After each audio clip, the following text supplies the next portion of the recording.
Good morning, welcome back to Everyday Struggle. Nadeska, Akademiks, and Wayno here. It is definitely a beautiful Wednesday here. Just watch this R. Kelly interview. Well, parts of it. Couldn't watch the whole thing yet. This shit's crazy. Yeah, he's wildin'. There's a lot of shit going on, man. I've been watching this, man. I got a lot of thoughts. Let's actually dive. We gotta. Yeah, we gotta. All right, so we're about to play like a extremely long video by our standards, but it's really worth it. So look, it's been just over a week since he pled not guilty to 10 counts of aggravated sexual assault. Of course, he posted bond. He's out of jail. So now he sat down with Gayle King on CBS to speak out about the allegations and got extremely emotional, and also got his makeup touched up in the middle of the emotions. Let's check it out. Use your common sense. Don't forget the blogs. Forget how you feel about me. Hate me if you want to, love me if you want, but just use your common sense. How stupid would it be for me to, with my crazy past and what I've been through, oh, right now I just think I need to be a monster and hold girls against their will, chain them up in my basement, and don't let them eat and don't let them out unless they need some shoes down the street from their uncle. Robert, stop it. Y'all quit playing. Quit playing. Robert. I didn't do this stuff. This is not me, y'all. I'm fighting for my life. Y'all killing me with this. I gave y'all 30 years of my career. Robert. 30 years of my career. Y'all trying to kill me. You killing me, man. This is not about music. I'm trying to have a relationship with my kids, and I can't do it. Y'all just don't want to believe the truth. You don't want to believe it. At this point, we briefly pause the interview to give Kelly a moment. His publicist helped calm him down. I hope this camera keep going. No, we're going to let the camera keep rolling. This is not, doesn't even make sense. Why would I hold all these women? Their mothers and fathers told me, we're going to destroy your career. All right, so that was after Gayle King asked him if he's ever been with underage girls or if he's ever held anyone against his will. A very strong emotional response from him there. Are you guys, I don't even know. What are your thoughts here? That just went crazy. My thoughts is, first off, this nigga's going out like Denzel in Training Day. No, for real, he's going out like Denzel in Training Day, where at the end, he knew that all his bullshit had finally caught up to him. And he was like, I'm putting cases on all you. He started talking crazy and nobody gave a fuck. You have to wonder how his lawyer let this happen. His lawyer, also is his niggas. Like, my biggest thing is this. Like, he was like, look at this camera. Is this camera looking at me? I want to say to the world, where's your homies at? Like, where's your niggas that say, like, I'm going to keep it 100. I know you might be going whatever you going through, and I'm going to stick here. I'm going to be here by you. But I don't think you should be talking right now. Like, he didn't move up in the ranks of innocence by doing something like this. Yeah. And he's just ridiculous. Like, what was this whole thing when he says, you know, don't let him go home unless to get some shoes from their uncle's house. He volunteering information. What the fuck is you talking about? So, like, for me, it's nothing I could take serious from R. Kelly at this point. Yeah. Like, nothing. Definitely wonder what was going through. I mean, I don't know that his friends would have stopped him if they're the same people who have been helping cover this stuff where's up, these niggas at? you know, for 2 decades. But just wild knowing that this case is, like, ongoing, that he would decide to do this. Maybe I'm playing devil's advocate, but I didn't think this was that bad. Like, listen. Really? Like, why? Because you believed what he was saying? No. Because here's the thing. Number one, I get it. Open case, you should never talk about it. Don't do bad act. However, I think he's realizing that a lot of this case is the court of public opinion, something which he's been very silent in. He hasn't spoke. He got locked up. He's been pretty quiet. His lawyers has issued a statement. Hey, you have to somehow drum up some public sympathy for you as a person, despite what's being alleged. And again, getting emotional, doing all the theatrics that he did on his interview, kind of humanized him to the point that some people will have some sympathy. Again, and this is why I didn't think it was that big of a misstep. He's still, like, watching at least the parts that I've seen, because the whole thing's about to come out, like, I believe in like an hour or two. The parts that I've seen, like, he was very careful to address certain things legally. I don't know if his lawyer was, like, right off camera, but, like, he mentioned, like, hey, I can't speak about that. And even when he was asked direct questions, he skirted around it. You get me? Like, for example, he brought up, hey, listen, rather than just saying, hey, that girl from way back then I never did anything with, he said, listen, I beat my case. Beat my case. Like, you know what I mean? Again, I'm just only thinking from his perspective. Interesting. Yeah, because there are people who support him, right? People who wanted to rally and help him, like, post bond to get out of jail. It's true, he does have still a supporter base, so. The nigga beat the case. He beat the case. Y'all ain't see the tape, right? No, I saw the tape. No. Right. I'm all in agreement with you, but, like, I'm looking at it from his point of view. How do you actually go forward with this, knowing that, to be honest, like, part of the reason you got charged now is because of the court of public opinion. Is because of this documentary. So him painting it to, like, ignore the blogs, ignore all of this. So if you don't somehow do an interview or somehow try to spin that propaganda in your favor, again, you are going to go to trial. Again, it's going to be a jury of your peers. If you don't somehow get your side out on a public forum, I think you're basically just like, your hook, line, and sinker just going to jail. I don't think he gains any sympathy with this. I think the people, I disagree. The people who support R. Kelly and still love R. Kelly through thick and thin will always be there. They'll always be there. Now, I don't think anybody who's watched the documentary or has had information from the past or prior, he kept talking about this crazy past. With my past and everything, what past? What you talking about? You innocent, right? So what are you talking about? With this past that I've had and this is that and the other, why would I do this now? So basically you saying, y'all know what the fuck I got away with, or y'all know what I beat. Why would I then go play around like that? Listen, everybody start bitching about the fire when it starts burning their ass. Like, I just feel like with him, he's trying to, like he's Denzel in Training Day. He's trying to pull whatever he can together to get sympathy. And in that same movie scene, nobody gave a fuck. And I think the people that matter don't give a fuck. I was watching as this clip and various clips floated throughout social media, the social media universe, like in the last 12 hours or so. Maybe people who have been familiar with him and the allegations, the Aaliyah, all of these stuff that these are stacked and mounting allegations that you're looking at him and this one and say, nigga, are you kidding me? Right? Like, you had another interview where you could have been this animated and denied, because he finally vehemently denied when he said, have you ever been with anyone under 17? And he said, no. Before, he was like, when he was asked about, have you ever been with a teenager, or you ever been with a kid? And he's like, what do you mean by teenage? Exactly. What do you mean by teenage? He said, do you have friends who are teenage girls? No, are you attracted to teenage girls? He said, by teenage, how old are we talking? Right. Teenage, nigga, 13 to 19. What are you talking about? So that's what I'm saying. So, like, for those people, I think this falls on deaf ears.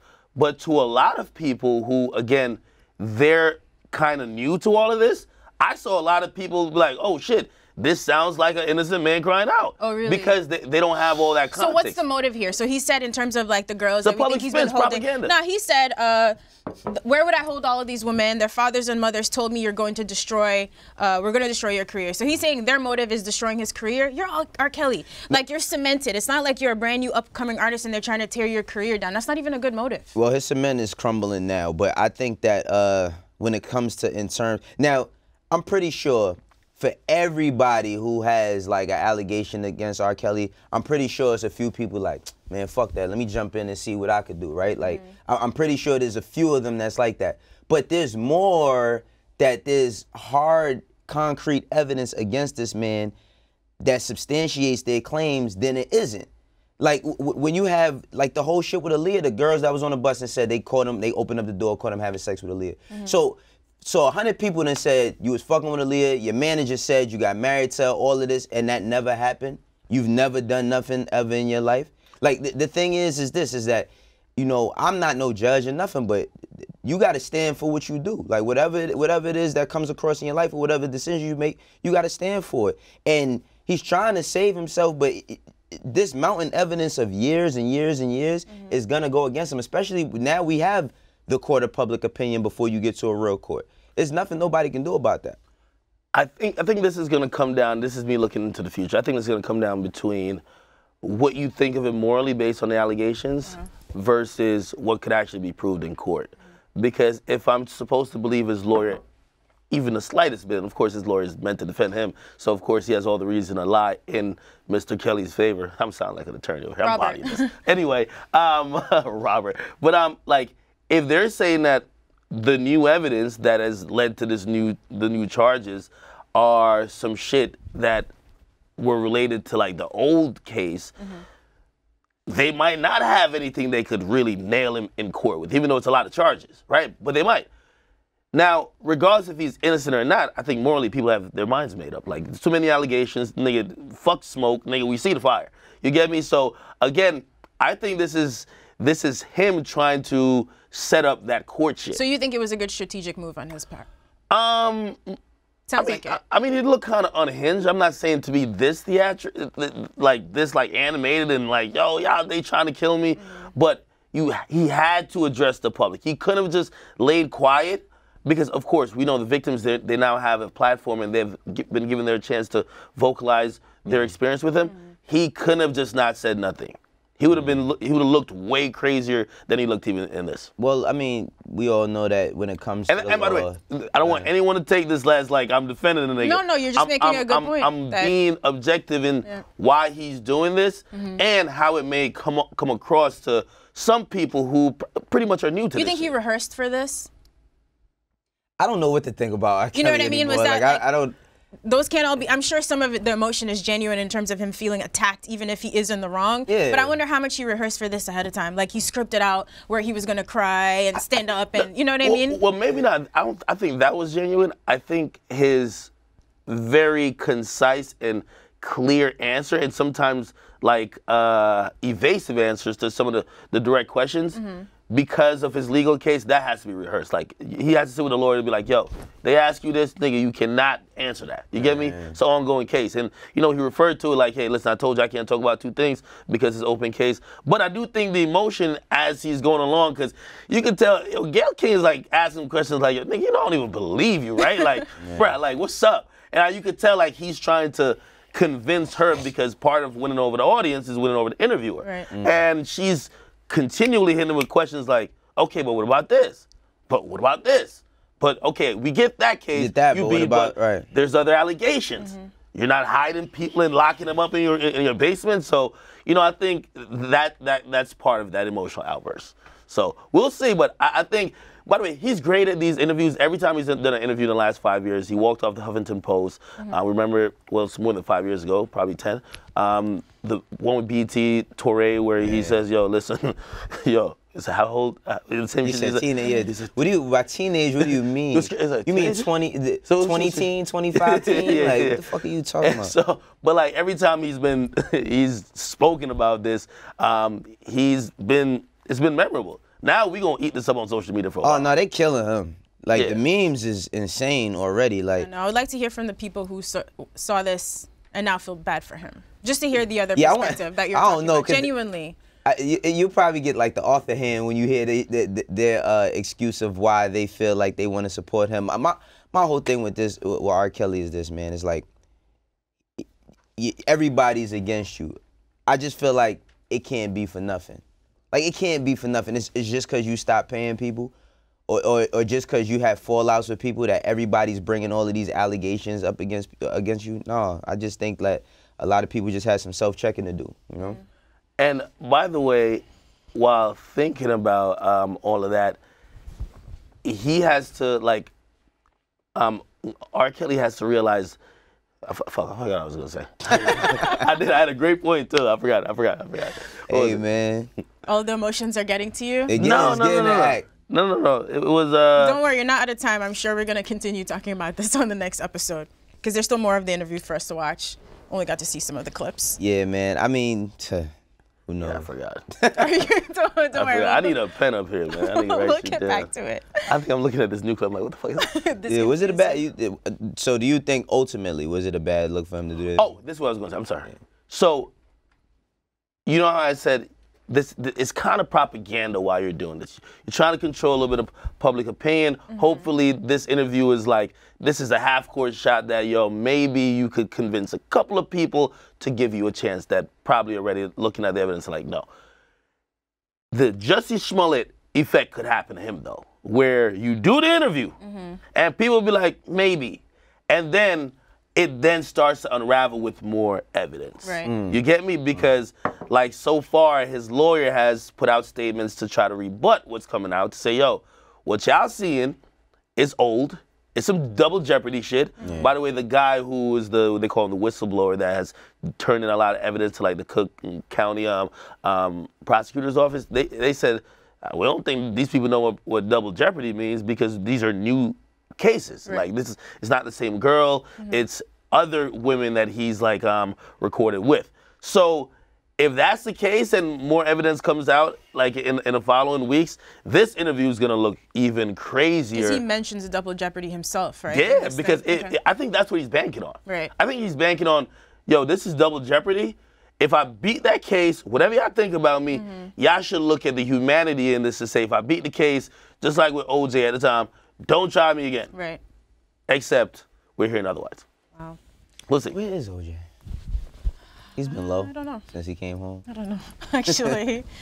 All right, we'll talk about this as this continues to unfold. On to 2 Chainz. So he has a brand new YouTube series called Crate Talk. And on the first episode, he had Steve Stout on to talk about sort of his come-ups, all the people he's worked with over the years. And later, towards the end of the episode, he explains why he actually turned down an offer from Jay-Z back in the day. Let's take a look. Hov told me that you want to do business with you, and you turned him down. So, only reason that I did not go is because I said, can I bring my buddy Tech with me? I said, DJ Tech. He was like, why you want to bring your DJ for? But I'm trying to tell them that, bro, help me get to the point where I'm on your radar. You know what I'm saying? But it was more like, you can't leave him. Like, I couldn't go by myself, and I just chose loyalty. To get on a flight? Yeah, I would like, because they were sending a jet, and they were just like, no, we need you by yourself. And I just chose to, like, chill out. All right, so 2 Chainz didn't confirm that there was like an official deal or anything on the table, but just that he didn't take the meeting. It's always interesting hearing these stories in retrospect. So he said at the time he was really building with Kanye and good music as well, so he didn't think that it makes sense. But I wonder if a lot of people would have turned down just the meeting because it's Jay. Well, just this whole like content piece was pretty dope because like we also found out that Pusha T wrote "I'm Loving It" for McDonald's. I had no idea about that. Like, you know, I think it was really dope. You didn't know that? Hell no, I didn't know that.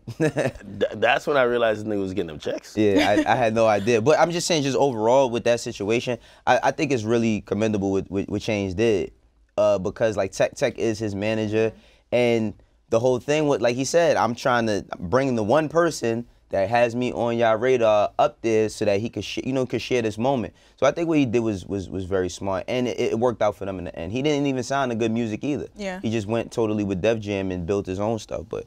Overall, I think it's dope just to have these type of conversations. I remember Aki was like, "Man, I hate hearing about what it could have been or what could have happened and none of that shit." But it's just this a dope story. This was a little bit different though. This was a little bit. Oh different. yeah, why was this one so different? No, it was different because like I hate when like it's years after and then again this is him telling his own. So last time, just for the record, he hated us talking about Rick Ross wanting to sign Tyler the Creator. He wasn't here for that story at all. So please explain.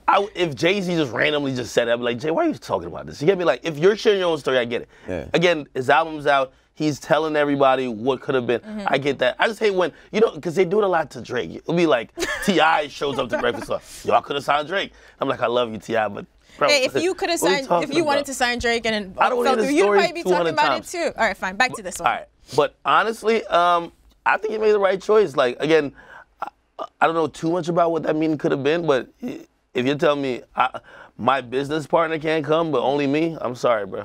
If he ain't coming, I ain't coming. Yeah. You got to make that decision. Now, if it was different, where it's like, yo, I'm inviting you to come build, and that happens in the industry a lot. Like, yo, listen.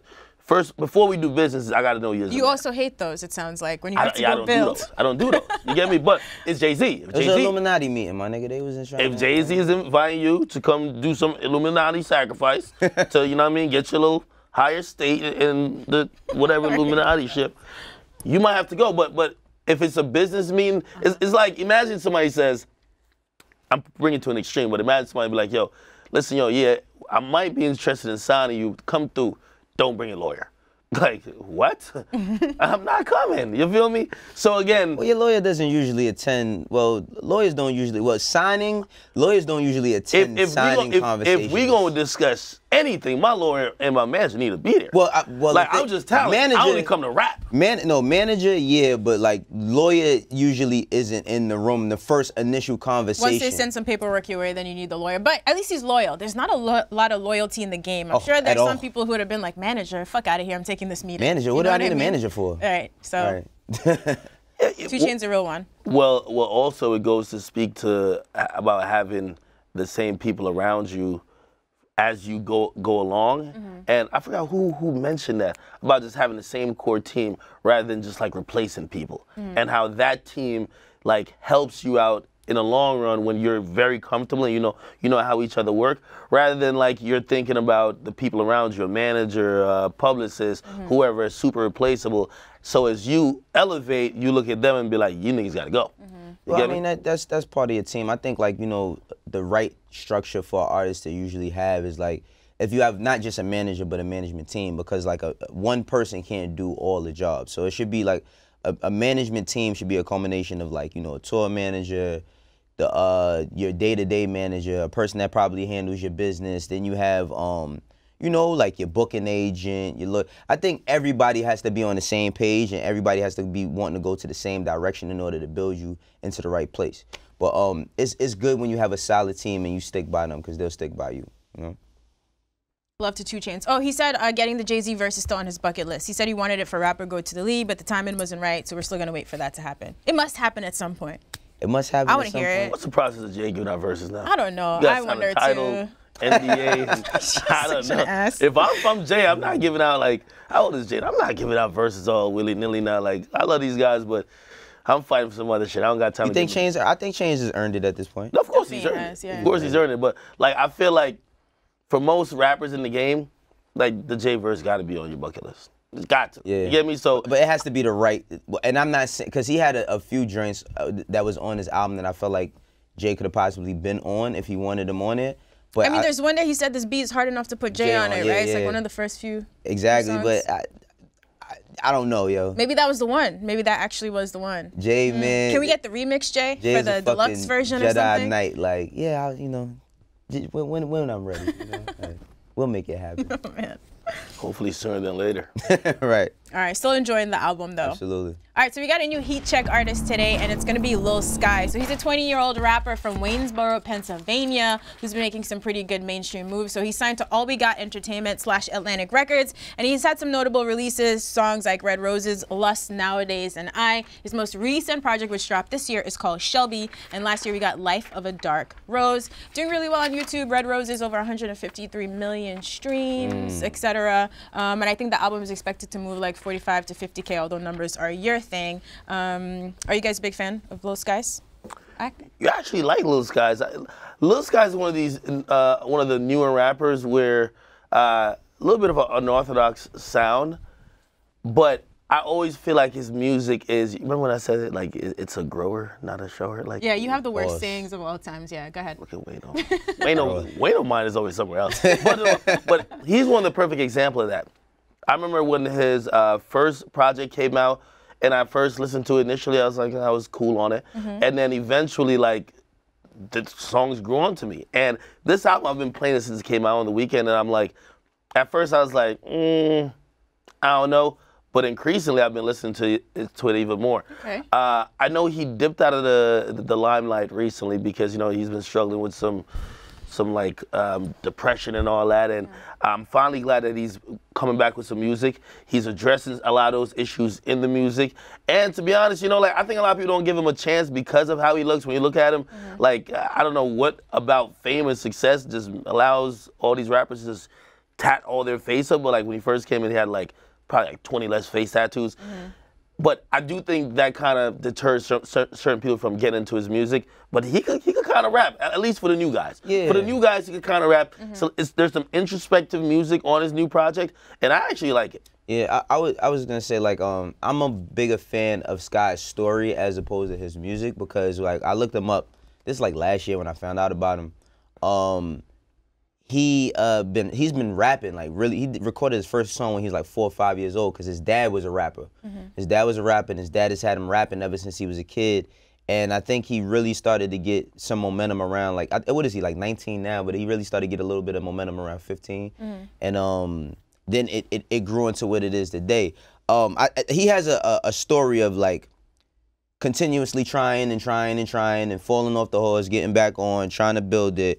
Now, like I said, he has some music where I'm listening, I'm like, he kind of reminds me of Wiz in 09. And like, not just beat selection. I think like he can rap. Like he raps a little bit in that realm, and he comes from a place of Pennsylvania that's not really known like that. Right. So he's actually worked with Wiz too. Yeah. Cole Bennett did a lot of his vids and all of that too. I mean, he's doing his thing.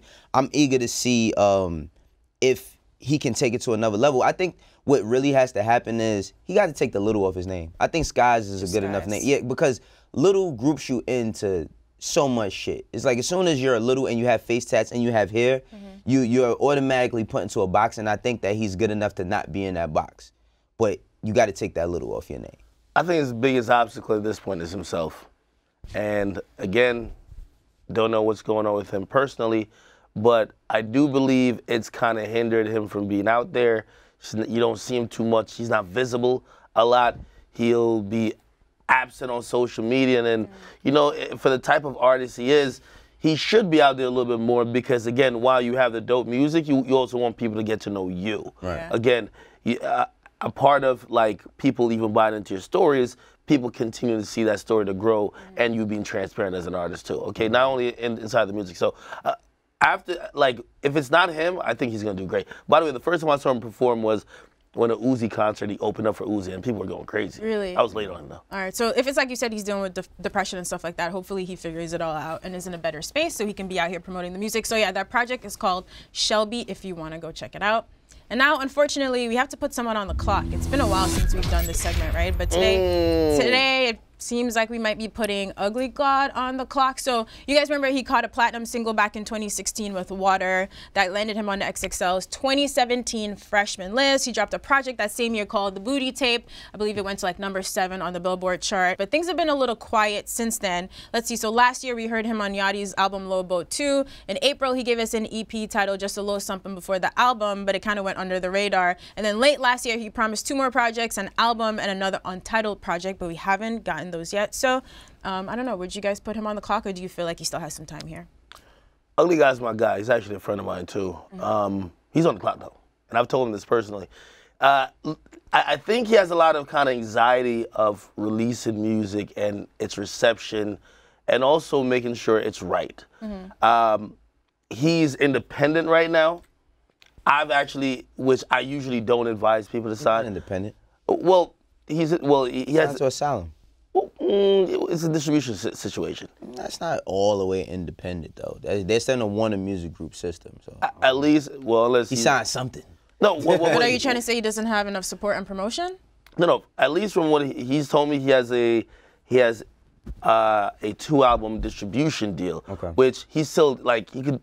It's on the business side, he retains a little bit. Yeah. Right. But I think he probably needs a label to be a little bit more hands-on with him, because I think he's a little bit lackadaisical. Okay.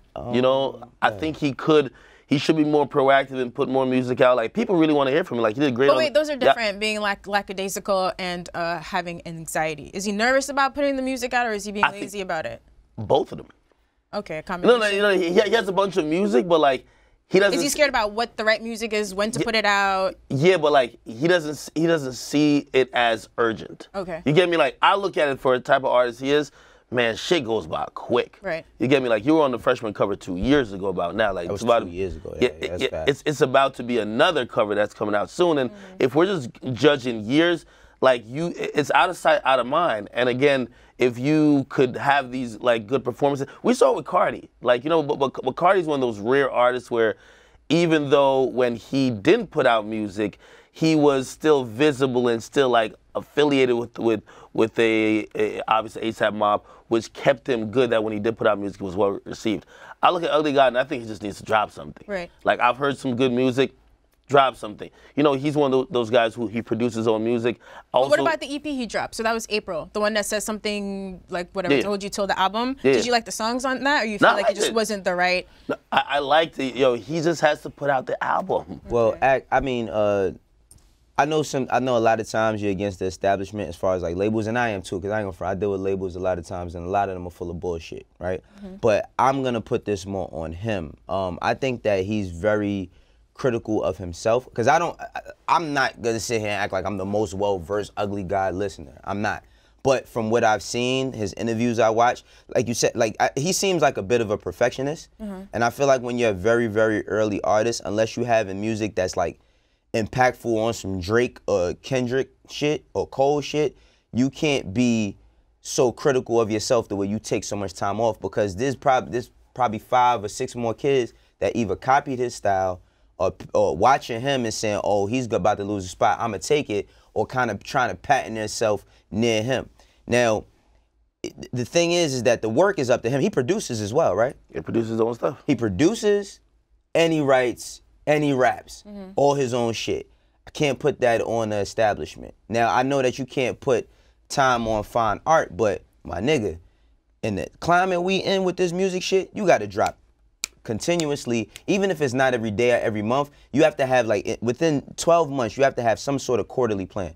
All right, top of the year, maybe not. Second 3 months, I'm going to do something. Last 3 months, I'm going to do something. So question, if he dropped this EP that he felt proud of and you feel like the reception wasn't good, I can understand why he would then be hesitant to drop more music. But then is it just on him to drum up more, like, attention? Yo, he got too much money, too. Look, that's another thing. Because he got money. That's one thing I know about that kid, because I seen his interviews before. That little nigga got money. But I think that's the problem. Like, these kids, they come out, they do this shit on it, and I commend them, because you could buy a laptop, you could buy a mic and all of that. You could do this shit right in your room. They do it, they get money, they get notoriety, and they like, man, fuck this shit. I don't need these niggas. And while you're doing that, guess what? The world is still spinning. You know, so I think he has to get it more together on his side. I would like to hear that from him, though. Okay. And that's what I think part of it is, like, the reception, right? So he dropped the EP. You know, you said it went under the radar. I looked at it and say, and I told him, I said, yo, you've pretty much promoted and marketed yourself, right? Like, you did have a hit single, but you pretty much used social media, marketed yourself. Like, if you are looking at your peers and you see your peers doing these either bigger numbers or their stuff getting more visibility, yeah, a label is really putting some shit behind it. Maybe you should think about working out a situation with whoever your partners are to get that type of promotion. Not everything's gonna be organic. You pushed it very far organically. And of course, yeah, he's sitting on a lot. Yeah, right. Exactly. But that's one of the things that I think he's kind of looking at, and he's also thinking about. I know for a fact he's thinking about that. Second of all, music direction. I saw him, he wrote a long-ass post one time and he put it up, and he basically, you know, he's been very honest about his music. He used to call himself trash. And I remember even Yachty called him out by saying, yo, why would you refer to your music as trash? Like, people love it. And he said he's just being honest with himself and just being realistic. But also, like, he wrote this long thing on his Instagram story to say he doesn't feel like his music has substance and is going to hold people for years to come. It's just for the moment. And what I took from that is that he probably wants to do more music that kind of, you know, like, is more substance-based. It's kind of what you say, right? For an artist to, like, grow with an audience, we need to hear more about their actual story so we have something to hold on to. But here's the thing. His audience at the moment, they're not looking for that. They just want, they want the in-the-moment music. But so what's the audience? Cool. Is that like a core fan base or just the people who are paying attention to some singles? I think it's his core audience. This is core audience. It's his hit song. You got to remember, your core audience, a lot of times, if you didn't already have a core, they're married to your first hit single. And if your first hit single is water. How do you? They want water type content. Wow. You get me? Of course, you could throw a couple joints in there where you're getting a little deeper about whatever feelings and all that, but they want that. And again, as an artist, and I can imagine for every artist, as you're growing, you want to expand beyond that. And of course, you don't want to isolate your fan base. So he has to get that together and also put music out. Yeah, you don't want to isolate your fan base, but you also don't want to isolate yourself, because this shit moves too fast. Like, same way how we talking about Lil Skies, a little of this, a little of that. It's gonna be it's 100 new ones every day. Every time I see a new artist, motherfucker has 150K followers and doing sold-out shows, and I never heard of him until that moment. For real. And then the next week is 5 more of them. So it's like, you can't. It depends on where he wants to go in his career. If he wants to have a career in this shit, even though he makes moment music, he has to just pick his moments. You know, also I think fools artists in thinking that they have a lot more time to put out music and stuff like that, is that a good way to judge your buzz or judge the temperature is tours. Like, when you're really going on tour, you got to sell them tickets and you're going around and you're doing a tour, right? most of these artists now, they do spot dates, then they do festivals. You get fooled easily when you pull up to Rolling Loud and you see 100,000 people in there still knowing your hit song. You get really fooled easily. You still feel like you that guy. You're going to get fooled off that because you're not going out there, you're not booking a whole circuit where people are only coming out for you. So, again, I think these are all things that he's aware of. Like, again, I'm even more honest with him than I'm even up here speaking about him. And he's internalizing that. Again, I'm just hoping for the project soon. He did say it's coming soon, though, but soon seems like it's never getting here. All right, so unfortunately, Ugly God is on the clock, but we're still waiting for some music. All right, so before we go, let's get into a couple quick hits. So Gunna's been doing a round of press, and this week, him and his producer Turbo stopped by Whoo Kid's show on Sirius XM. Turns out Gunna was never excited about Never Recover with Drake on it. Let's take a look. Like, Never Recover? I wish I was there when it was over. Like, when y'all finished that shit, and then... What the fuck was on your heads when that first came out, man? We wasn't even hyped about that song. What? I know I won. Yeah, that was like, let's get it out. Let's just Nah. get it out. Oh, For God. sure. Like, that was a real, like, me personally, like, the song cool, but it wouldn't be my first song to pick. All right. They weren't that excited. It sounded like they went through a lot to get that shit clear. I ain't gonna You lie. think that's what it is, the trauma of the situation? Nah, I don't know. It's just like, honestly, when I heard Never Recover really sounded like something that Drake might have did for Scorpion and didn't use. And I could be wrong. It sounded like he did something. It sounded like something that probably didn't make it on Scorpion and he sent it over. But it's just crazy how, like, artists, you got a song with the top nigga in the game and you like, man, I don't give a fuck about that record. Like, yeah, I didn't like that record at first, but I started liking it afterwards. I will say, knowing Drake, who's a sensitive nigga, hopefully he don't take this wrong. You get me? Because Drake is a sensitive guy. And I think this is one of those things where, like, as an artist, if you got to collab with somebody who, you know, like, you could probably consider way hotter than you, and even if you don't particularly like the record, you probably don't. I don't think he spoke like too ill of it, but you probably don't say nothing about it. You're like, it's all right. Yeah. You get me? So see his face, man. I don't. Yeah. Yeah, that look. That's what I'm saying. There might have been more behind that song. That what he said, man. I ain't that song. Drake's like, no more verses. Sorry. Yeah, man. But I mean, Gunna. Like, the thing about Gunna, he's another one that's held his own, doing his own thing. Like, being in Atlanta, making music. He's on like versions 3 of all his projects. You know what I mean? So it's like, I'm pretty sure, like, at the point that he's at now and the success he's having, that really doesn't mean anything to him as an up-and-coming artist. Like, a lot of these kids, they really run with that self-made shit for real. Like, yeah. And also, just to really give the benefit of the doubt, too, like, imagine being in them studio sessions where you're cooking up songs like Drip Too Hard, and then you do Drip Too Hard, and then fucking you do Never Recover. You're probably not like, oh my God, we just got it. It's like, yo, that's the one that Drake likes. Cool.